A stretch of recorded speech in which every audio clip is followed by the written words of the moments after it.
Too High McFly presents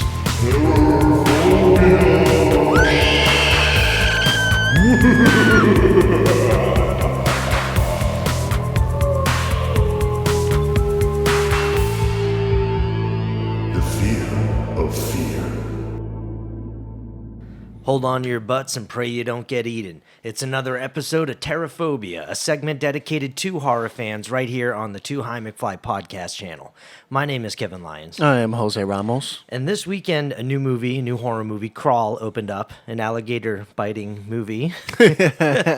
And of course, we're going to go see it because we love horror movies. So we're going to be talking about Crawl, and we're also going to be talking about different animal attack stories and similar types of movies. If you guys are just trying to get the Crawl review and our thoughts, we'll put a timestamp below in the description. But right now, Jose, dude, it's got to be so scary to be attacked by an animal. Have you ever been attacked by an animal? No, I wasn't literally attacked. I was threatened by an animal and trapped. What do you mean it was And threatened? he used a very aggressive tone. No, there was this one incident when I was a kid and I was visiting a family member's house, and they had Rottweiler. I hadn't met the Rottweiler. And the Rottweiler was chained outside in the back, but the chain was long enough that allowed him to come inside partially into the hallway and go back outside. That's a shitty chain. Huh? Because they wanted him to come in to get shade whenever he wanted to. So they had the door open and everything. And I had gone into the room that's the closest to the back. And that room he can get to the entrance of that room. Okay. So I went in. I forgot what I was getting. I think I was getting a toy or something. And the dog's like standing there in the doorway. And I go up to it. And at this point, I'm a little kid, so I don't know the procedure, how to properly approach a dog. You know, you want to level yourself out, kind of. Kids don't know that. I know that stuff. I go to the dog and I'm all like hands up, like, oh, dog. And I put my hands on his back and I start like petting it. Yeah. And at first not doing anything, but like I can feel like its back kind of like stiffening up and I hear. Ooh. And then like I heard that and I like backed off just in time as it like snapped. Yeah. But I'm in this room, and that's the only way out. And he's right in the doorway. So I think I spent 15, 20 minutes. Everyone was out up front over there. I didn't want to yell out or anything. So I'm just there, and the dog's just standing in the doorway. I had to wait like 20 minutes before he started walking outside to go drink water. And then I booked it through the doorway out to the front. That's crazy. I have a Rottweiler story, too. I mean, it's so funny that we both have Rottweiler stories because they are kind of scary dogs. They are. It's weird because they actually are very protective of their family, but they're very friendly dogs. But it's funny we both got the Rottweiler. Man, so it didn't even get to scratch you or bite you or anything? No, it's like, luckily, like I said, I heard the growling and that alarmed me enough that as I started backing up, it just did a quick snap. Sorry to laugh at your fear, but I did too. When I was in 5th grade, me and my friends, neighborhood friends, we'd always like jump the fences of our neighbors' yards and we'd go running around through backyards. We were kids, you know, and it was a little bit more in the woods back then. I mean, you know, in my neighborhood where I grew up. And one of my neighbors had a Rottweiler, and he was also in the backyard. And I was just not afraid of dogs. I just walked over to it and I started petting it, but it was eating. It was eating, and I put my hand too close to its face, and it just snapped my hand. Oh. Yeah, dude. I don't remember crying or screaming. It just grabbed onto me, and I remember shaking my hand and pulling it out of his mouth. But I ended up getting 6 puncture wounds on my hand. You can still see the scars. You can see the canine tooth right on my middle finger. It is like a centimeter away from the tendon on my middle finger, dude. I almost lost the ability to flip people off. Damn, guys, you don't mess with food, man. I've only done that at one other person to try to take my food. And then last year, I was bitten by a squirrel. A squirrel? Yeah, I was at a park, and all of a sudden, I see this little baby squirrel barking at me on a tree. First of all, I've never heard a squirrel bark until I moved to California. Never heard a squirrel bark until I moved to California. It was up in a tree. It was like, oh, oh, oh, oh. It was almost like they kind of like bark. And all of a sudden I'm like, what's up, little squirrel? And he just sees me and he comes down and he just pokes his head up and he comes closer and closer. And me just being an idiot, I'm like, oh, hey there, little guy. I was just going to go down and pet him. And it grabbed my finger and bit it. And and I had to fling it off my finger. And it was crazy. I was so scared. I called my mom. I was like, "Oh my god, do I have to get rabies shots?" She's like, "Yeah, squirrels don't have rabies. Why are you petting a squirrel?" You're probably the first person I've heard that's gotten attacked by a squirrel. Oh, and in our neighborhood here, we have some crazy ass raccoons, man. Have you ever been chased by the Oh raccoons? no, raccoon! In our I neighborhood? don't fuck with raccoons. My friend, and I'll finish it after your story. Actually, just told me a story from a month and a half ago regarding a raccoon. Really? Well, because I would always see them, like when I'm coming home late at night, park around the corner, and all of a sudden you see a family of them every once in a while. And I was walking towards the door, and I saw it across the street, and it locked eyes with me. And then it started hissing and chasing me, and I'm like, "Oh shit!" And I'm trying to get in because I don't use the buzzer on the front code of our door. I had to use the key, and so I'm fumbling through my keys trying to unlock the front door before this thing charging at me. And then another time, back when I was smoking cigarettes, I was outside on the front stoop. I was smoking a cigarette. It was nighttime, and I was looking up at the sky. I was just admiring the sky. All of a sudden, I heard a sound, and I looked behind me, and there is a single file of raccoons, and they were all mid-step, like they were sneaking up behind me, and they all froze, and they're just staring at me like, "Holy shit, he saw us!" But they were in single file, and all their had one paw up, like it was the weirdest thing. I just got freaked out, and I'm like, "Hey!" And then all of a sudden they just scattered. I'm like, "God damn it!" But I mean, I've never been attacked by a raccoon, but they definitely charged me. Those fuckers are scary. Oh no, they don't mess around. So the story, this was actually about a month and a half ago. It was my buddy at his house. He has a pit bull, beautiful dog. Yeah. And 2 raccoons came into the yard, and so he heard some weird sounds on the side. And the dog saw the raccoons, and protecting its territory, went after one of the raccoons. But he had a friend, so the other raccoon came at him. So he, so they were double teaming the pit bull, and he's there, and he loves his dog. He was like, "I didn't know what to do. Like, do I jump in there? Like, are they gonna mess my dog up? Like, I heard raccoons kill dogs. They don't fight fair, man. Yeah, they got claws and all of that stuff." So he said he was trying everything. He was like throwing stuff, and it was just bouncing off that raccoon. The raccoon's still fighting. His dog ripped the arm of one of the raccoons off. In there, and then he was like, "I sprayed the raccoon, but then I just made him more slippery, so my dog couldn't get him."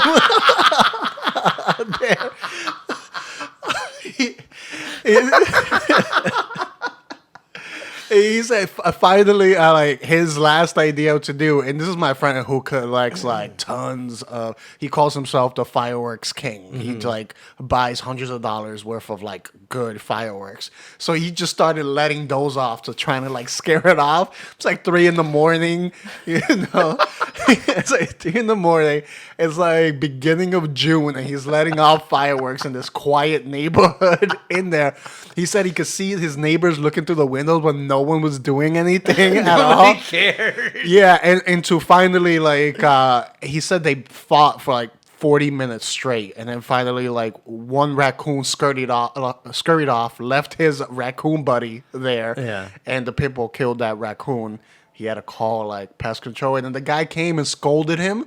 He was like, "Well, raccoons actually don't really bother people." He's attacking my dog. Yeah, he's like, "It's my yard. This is our territory." So, this is my town. yeah. So the dog won, but he was messed up for 2 weeks, scratches all over the face and everything.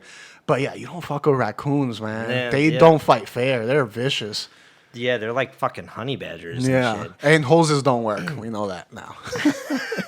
But still, I mean, our stories have been somewhat comedic, and they're really funny, but being attacked by an animal has to be so fucking scary because they're so it's an instinct. It's not like they're doing it because they're mentally disturbed and they hate you. It's just sometimes they just bite. Mm-hmm. And then the ones that are big huge predator animals, sometimes they don't kill you right away. And it's something so frightening about being eaten alive.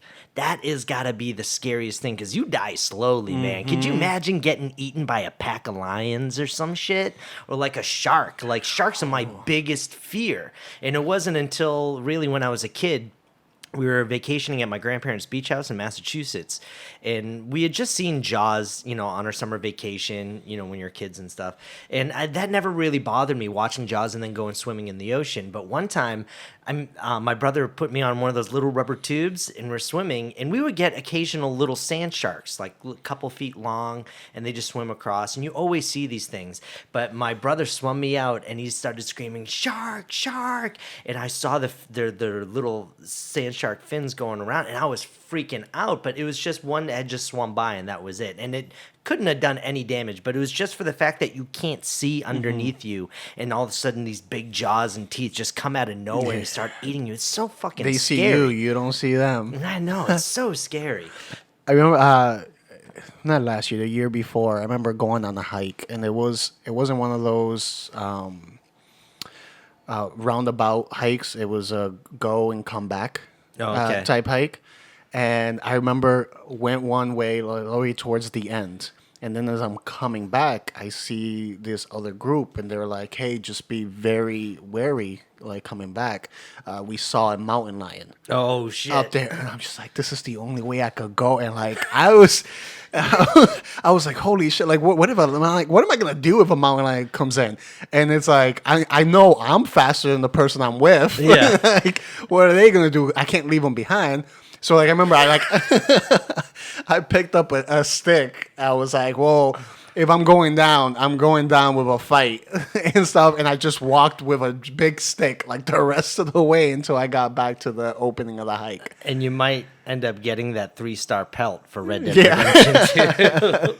But it was good. Like, never saw it. But Yeah. it was just knowing that someone saw it in that area that I was going to have to go through. That brought enough fear that I was just paranoid the rest of the walk. You know what's even more frightening? You didn't see it, but I guarantee you it was watching you the whole time. Oh, yeah. That's what's fucking scary. And then I saw the stick, and it's like, I'm not fucking with that guy. So yeah, yeah, definitely. I would definitely pick up a stick. I would pick up more than one stick and maybe a couple of rocks. I would have a backup stick in my back pocket just in case that first stick breaks, and tuck another stick into the sleeve of my fucking sock. But anyway, let's start talking about similar types of movies like Crawl. And I mean, how would you compare that with other movies? Would you say it's necessarily a one location type of horror movie or an animal attack type of movie? I guess if I had to put it, it would be a trapped in one location and hunted. Okay. All right. There's a lot of movies like that. Yeah, just I mean, one of my favorite all time is like that, and that's Alien. Oh yeah, dude. They're so in that good. ship. There's no leaving the ship, so you're trapped there, and you get that claustrophobic feeling, and you're being hunted. You don't know where it's gonna come from. You have to like sneak around and things like that. And in those movies, those are the ones that have you at the edge of your seat because it's Yeah. like, what's gonna happen? They can't just run out and leave. So Yeah. it's like it's just them and whatever creature is there. Especially with Alien, because you're on a ship and there's no escaping the ship because you're in the middle of fucking space, dude. And you have a giant xenomorph alien on board. You still have to have moments in that movie where the audience feels safe along with the characters, and that's hard to do in such a secluded location. And they did that really good. And another thing, which is also similar to that, is The Thing, John Carpenter's remake, when they're in the middle of that Arctic, base, and it can invade your body and it can be a part of you. So it's not just an alien. You're looking at other people who are infected by the alien, and that's scary in itself. And that's an environmental barrier also because of the weather and their location. They couldn't go anywhere. So they're also trapped. And it's so difficult to do these types of movies because they're one location movies. It's so easy to make the audience feel bored when you're only at one location. And so you have to be really clever in your filmmaking plan. You have to figure out how to show the same location in multiple ways where it doesn't feel like you're always seeing the same shot or the same sequence. It's a very difficult thing to do, and it's also a challenge for good filmmakers to challenge yourself to make a one location movie very interesting and not repetitive and boring. Yeah, I agree. And then the whole concept of just being hunted can only take you so far.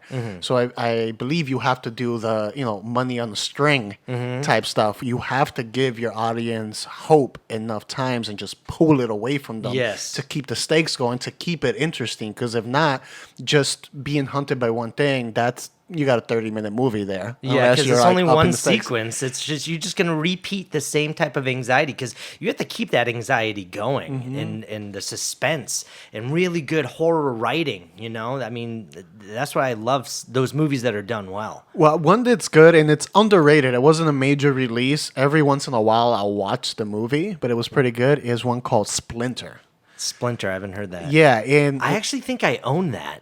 Do you? I think I do. I really enjoy that movie. It's very very low budget. It was under the radar, but it was pretty good. And they're trapped inside of a gas station. Okay. And there's this creature that even with a puncture wound, it can completely invade you. Oh fuck! And so you can't even touch it at all. And they're trapped inside of this gas station. So it's one location. If they step out for anything, that creature can get them. So that was one that was pretty good. Another one which was funny. It was more on the comedy horror, but we got Deep Blue Sea. Deep Blue Sea. Okay, yeah, you can't escape that because you're in the underwater. Yeah, smart shark coming. Smart shark. So LL Cool J was in that one, right? Yes. I love it when LL shows up in a horror movie because you know that it's gonna be good. That is like the highest paid rapper to be in horror movies. Yeah. But if you got Busta Rhymes in your movie, it's gonna be a shit horror movie. But if you get LL Cool J in your movie, dude, it's gonna be a good horror one. And speaking of fun horror, did you want to talk about Deep Blue Sea again or anything? The only thing I was gonna say about Deep Blue Sea is that I was remembering moments of Deep Blue Sea while I was watching Crawl, where I was like, "Wait, are they gonna Deep Blue Sea it? Are they gonna Deep Blue Sea it?" I haven't seen that in such a long time. I have to rewatch Deep Blue Sea. But another fun one that's also in the vein of comedy, but the location's a little bit bigger, is Tremors. Yeah. Because, you were stuck on rocks. That's what I love when they introduce, rules like that. You're stuck on one location, and you're hopping from rock to rock because the worm monsters can't get you. Even though it's not a real animal that exists, at least that we know of. But it still brings that creativity. It's almost like the floor is lava. How do you make that in a horror movie? Instead of the floor, it's like giant sandworms. Yeah, I agree. Another one that actually was pretty good, and speaking of underground, that was The Descent. I haven't seen that. Yeah, they were trapped in those caves. But then you got movies where it can go wrong, and it just becomes very stale, like Open Water, where they're just floating for over an hour in there. It's just literally one location because it's just water. That's all it is. And that's very similar, and even a better story is an actual true story. You know about the USS Indianapolis, right? No. That was actually, they told the story of the Indianapolis in Jaws. Quint was talking about it, and it was in World War II, right after they secretly delivered the Hiroshima bomb. The ship was their mission was so secret that nobody knew that they were out there, and they got hit by 2 torpedoes. I think it was Japanese torpedoes, and they sank. And I think there was 2,000 or 3,000 men in the water, and these are shark-infested waters. And I think they were out there 5 days just floating, and each one of them people getting picked off every day, just getting eaten by sharks while they're just floating. It was like a damn buffet. All right, it's like putting food in the fridge. I'll come back for this later. Yeah, and they said the explosion from the torpedoes was like a dinner bell in the water. There has been some movies about it. I think that most of them were they weren't wide national releases, but I've seen, I think, some made-for-TV movies about the USS Indianapolis. But it's a true story, and that shit's fucking frightening. Technically, Jurassic Park kind of falls into this category a little bit. Because you are on an island, and you are being chased by dinosaurs, but it's not in the same type of category, but it does have similar type of things. Yeah, it's just a little bit more of an open area, so it's not like crawl, but it is the same concept. They can't leave the island. Yeah. Once shit goes down, they can't leave the island. And they're there. being hunted in one Yeah. location. Predator, technically, you know what I mean? Because they're also kind of like that. But I can't think of any other ones that come to my mind. Can you think of any other similar movies? I mean, there's a bunch. Those are the main ones that comes to my mind when it comes to these movies.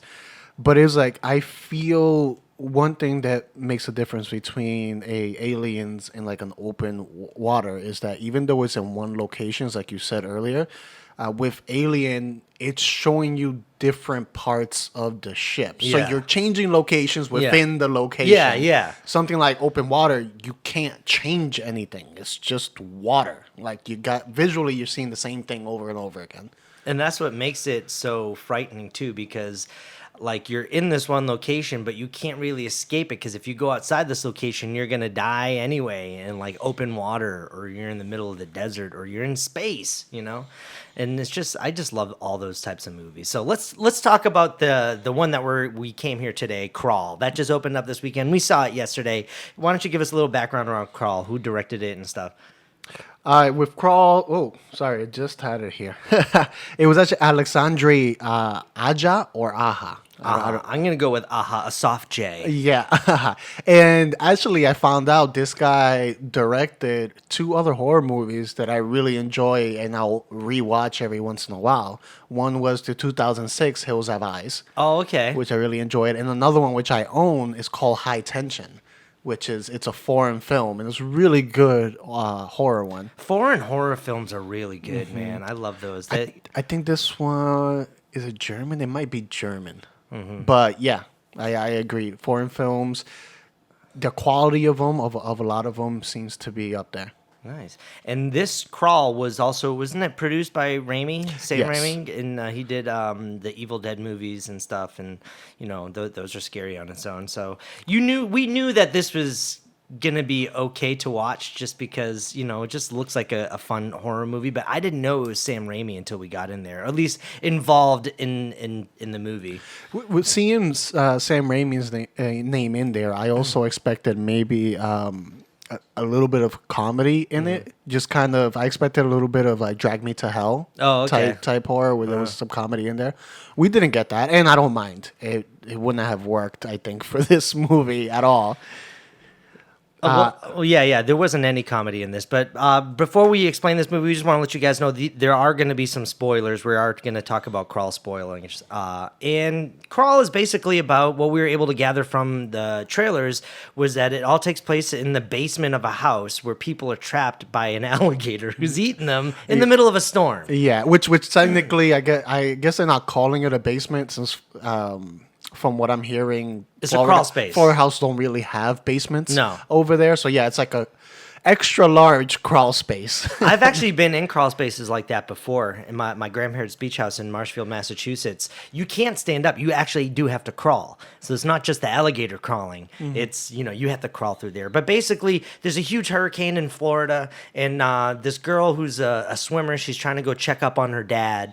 And they're doing a lot of exposition saying that the dad was divorced and, the kids have to go check up on him, and they sold the house, and she goes to his condo and it's not there. He's not there. And so they go to their old house, and that's basically where he is. And he's in the crawl space because he's been attacked by an alligator who crawled in there. And I liked in here the way they did it at the beginning. They started off by establishing that relationship between the girl and her father. Because in these type of movies, especially with such a small cast and such an isolated scenario, like you need to care about these characters. So they did a good job from the beginning, giving us a little bit of that relationship, making us invest in their relationship. I agree with you 100% on that. I thought their exposition of explaining the relationships of these characters, even though you didn't even see them physically together at all in the movie, I thought they did a really good job without making it seem forced. But one of my problems, though, is some of the dialogue felt forced when they were in the crawl space. Because she goes down to her old house, and, it's the hurricane, the whole neighborhood shut down. You're not allowed to go in there, and she sneaks in there, and she's notices that her dog is barking at the entrance to the crawl space, and so she goes down there and she sees her dad, and she's like, "What the fuck? He's got blood everywhere! Jesus Christ!" And then all of a sudden she notices that there's an alligator. She's trying to drag him out, and there's a giant alligator burst through the stairs. So the stairs are destroyed. You can't walk up the stairs to get into the rest of the house, and they kind of shuffle their way into this section of the crawl space that the alligator can't get to because of pipes, because they're smaller and these alligators are a lot bigger. And I thought that was pretty interesting. At least they gave them some safe places in the basement. Yeah, and it created that tension of being safe but still trapped. Yes. Where then the clock is working against them because of the hurricanes bringing in more water. Yeah. There's the possibility, they mentioned at the beginning that if the levees are going to hold. Yeah. And all of that. So it gives them that clock where it's like, yes, you're safe from the alligator down here, but you need to escape. Yes. They built up that anxiety so much in that basement, like you said, with all those other factors, like the hurricane. I mean, they're in a crawl space. There's only so much amount of time before that entirely fills up with water, and then you're going to drown. Not only that, you got these alligators, and then if you get out of there, you got to worry about surviving the giant flood that's coming. There was a lot of stuff, especially for a one location movie, that was done really well. And you were literally on the edge of your seat the whole time. I was, because I get super sensitive with like loud jump scares. Not that jump scares really scare me. It's just like the loud sounds always throw me off. And so I'm always sitting there kind of like with my fingers in my ears, just watching, just waiting for the alligators to jump out. And I noticed, I'm like, man, that's just really good tension building. They kept on making you think that the alligator can jump out of anywhere in that dark crawl space. Yeah, you felt what they felt for a certain amount. And I know when I was talking about it after the movie, I compared it with a recent movie that we reviewed, Annabelle. Okay. So I remember the scenes where they were trying, quote unquote, to build tension there, and the music's going and they're walking through. And I was just relaxed in my seat, and the whole time I'm like, it's probably not going to be anything, or something's going to scream in their face. But it's like I never got invested in it. But in this one, I'm watching it, and I was literally like sitting up straight, best posture I have. In there, I was straight back, thinking like, is the gator in the water? Is it in the fucking water? Is it going to come out? Don't put your foot in the water. Yeah. Like I was there with them. They did it so well that they even made you feel that way, even if there was just like a 2-inch puddle where there's no way an alligator could be in there. It made you second guess that. It's like, don't you put that hand in that little wet spot. It's going to pull you in. Yeah, they did that really well. I did have some problems with the movie. Do you want to talk about those, or you want to talk about more things that you liked about it? We can blend it all together. So if you got something in your mind, I thought the layout of the basement was very difficult to understand the full layout of that crawl space. I had a tough time figuring out where they were in accordance to each other, because they get separated and they find different parts in the basement where they can stay safe. But I felt like, and I had a problem with this with that Dennis Quaid movie. Do you remember that mansion movie where he? With the basement? No, not the basement. No, the one. Were you talking about the last one that we saw where he was the villain? Yeah, what was the name? The Intruder, yes. Right? The whole movie took place at that big house, and they didn't shoot it in a way where you really understood where everything was. They didn't really take advantage of showing the audience the location, and it's tough to do in a crawl space like in Crawl. But that was one of my issues. I'm like, just knowing where they were in accordance to the basement. Yeah, the only thing I got out of that was, I believe the outsides were safe because all the piping went around the outside, and that was keeping them safe. And then that middle area was a free-for-all. Okay. So they had to. So when she left him and got attacked, she ended up hiding at the other end of it against the wall. And she had to keep going into the middle area to try to go through. And speaking of like when she was first with him, when they just escaped the gator, that shot when she looks over and the gator is just in the shadow looking at her, like, and you can see the glaze of its eyes reflecting light. Shot. That was cool, man. That was really fucking dope. And I like how they use the sound cues too to let you know where that alligator was when they wanted you to know where it was. But just seeing him in the darkness the whole time was really cool. And I actually enjoyed that more when they revealed it, because there could have been so many other shots where they could have hinted that it was there while she was walking around before she knew it was there, like seeing a tail. And I think actually They did that saw, once. Yeah, they did that once after it was already established that she knew that they were there. Like it would let you know that it was there. But I think before that, you didn't. The only thing that let you know that there was an alligator down there when she was looking for his dad is that you saw one paw print.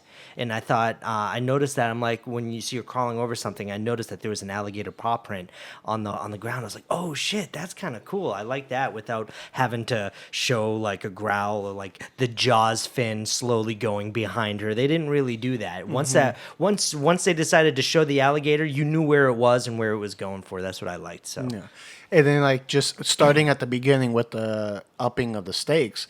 So they're like, okay, just keep an eye on the alligator.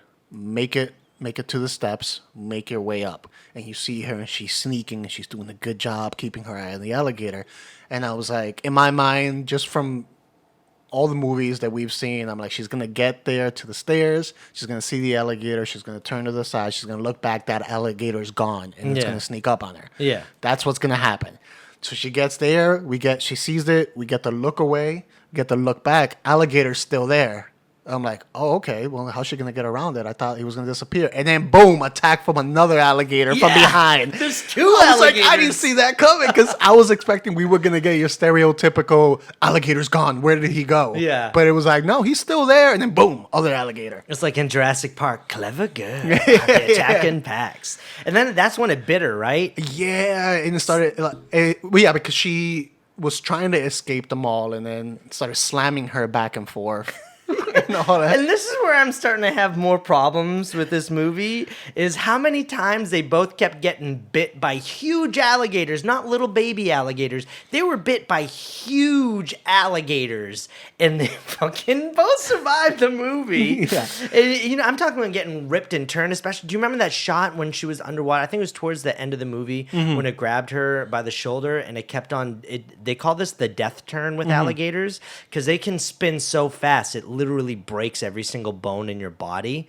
They did that, and she was still able to be conscious and grab something. And like they don't turn that slow. It's so fast you can't even see it. It's crazy. Yeah, the only thing, and then again, this is just me suspending belief just a little bit on it that I can put on that end is one, I believe most prey of an alligator is not killed by their bite. They usually drown them. Yes. And that's how they kill them. So when they were fighting them in the crawl space, they had that advantage. They couldn't get drowned, so they can fight back. And then the scene in the water, I can give it a little bit to her experience of being underwater. So she's a little more composed underwater than the person who's not, going for a professional swimmer and is used to being in the water for so long. But again, it still requires a little suspense of belief because it's highly unlikely. And it's a movie. But at least like that, those things got set up to be like, okay, maybe. Yeah. Like, But more so is just how many times they were constantly being bit by these giant alligators, and then in the third act they're running around when they finally escape the basement and stuff, and they're able to do all these physical activities without How are you not bleeding out? oh yeah, with her leg wound especially. With her leg wound, the dad's arm got bit off, and then I'll forgive this because it was just such a cool sequence when there was another younger alligator that just came in through the overfill pipe in the crawl space. That's how they were all getting in. And she grabbed the dead cop's gun, and then all of a sudden the alligator just bit her arm, and so the gun and her hand were inside the alligator, and she's just firing it while it's like on her arm, and you can see the bullets coming out of the back of its head. That was fucking That cool. was a cool. I'll give she them. emptied the whole clip in there. I'm like, save a couple bullets. Watching this movie gave a lot of anxiety, and a lot of it was in the basement. And then they finally get out of the crawl space, and I thought the movie was over. I thought the movie was going to be over, but then it was like only halfway over, and they had to survive the flood, and then alligators.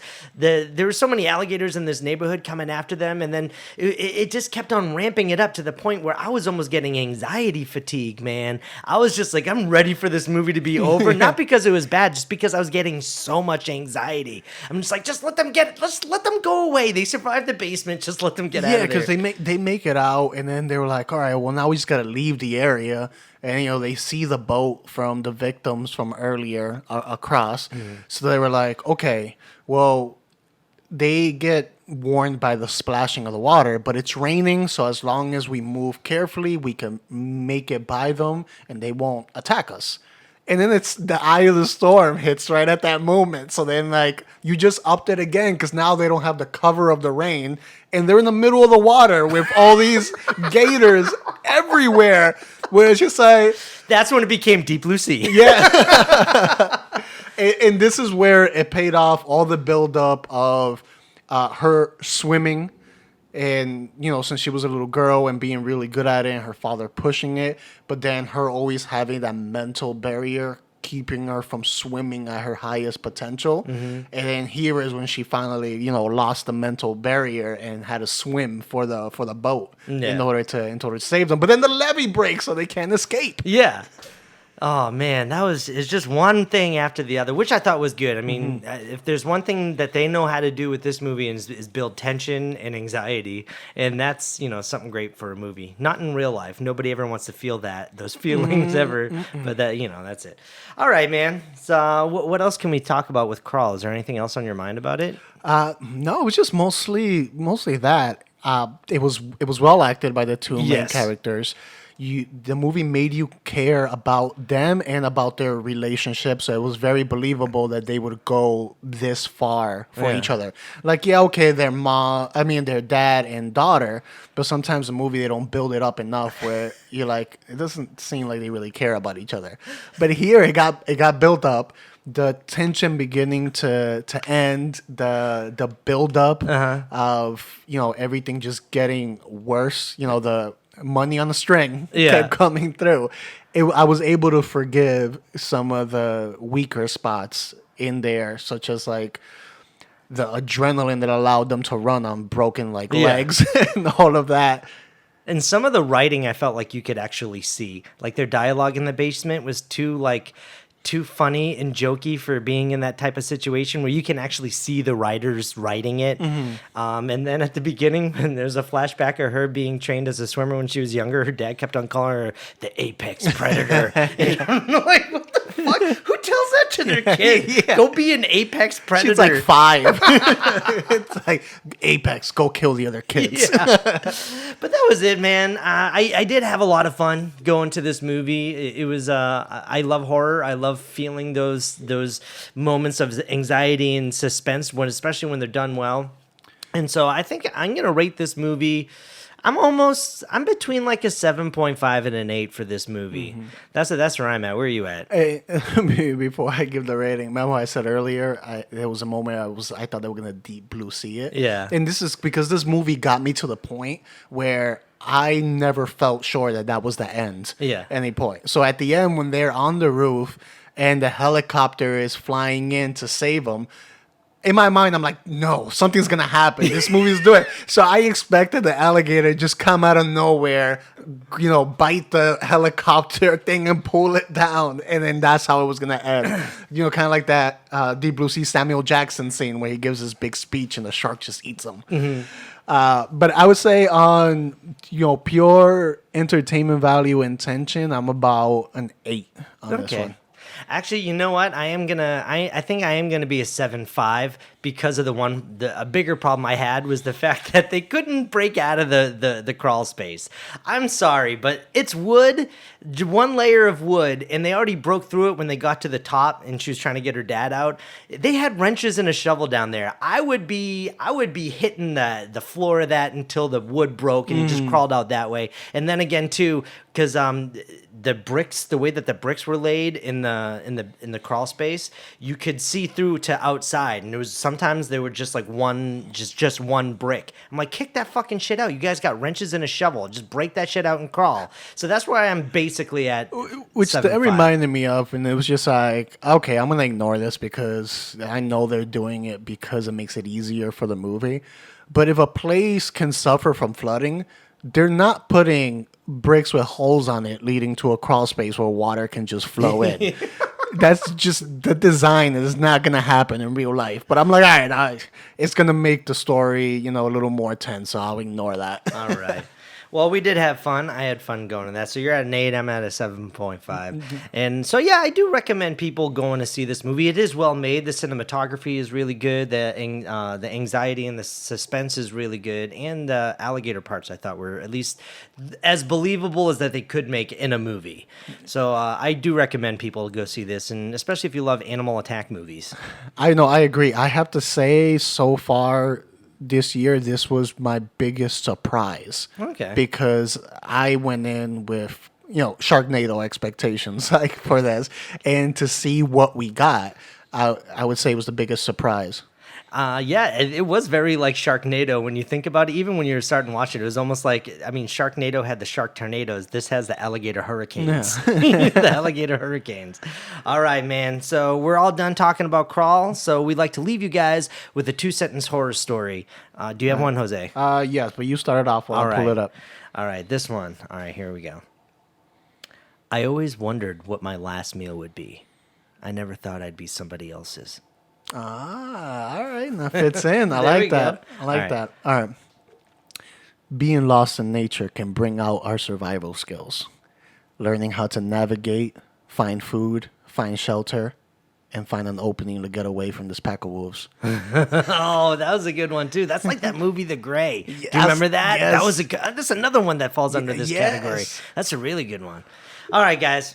Well, thanks for cruising by and checking out their Terror-Phobia episode right here on the Too High McFly podcast channel. If you guys are listening to us on SoundCloud or Spotify, travel over to our YouTube channel. You can see our short films, other movie reviews, and a lot more content that we have on there for you. You can also reach out to us on Twitter and Instagram at Too High McFly Productions. And anything else, just hit us up. We love talking to you guys and want to know what you guys thought about Crawl and these types of movies. Until next time, I'm Kevin Lyons. I'm Jose Ramos. Avoid the gators. Avoid the gators. We'll see you next time.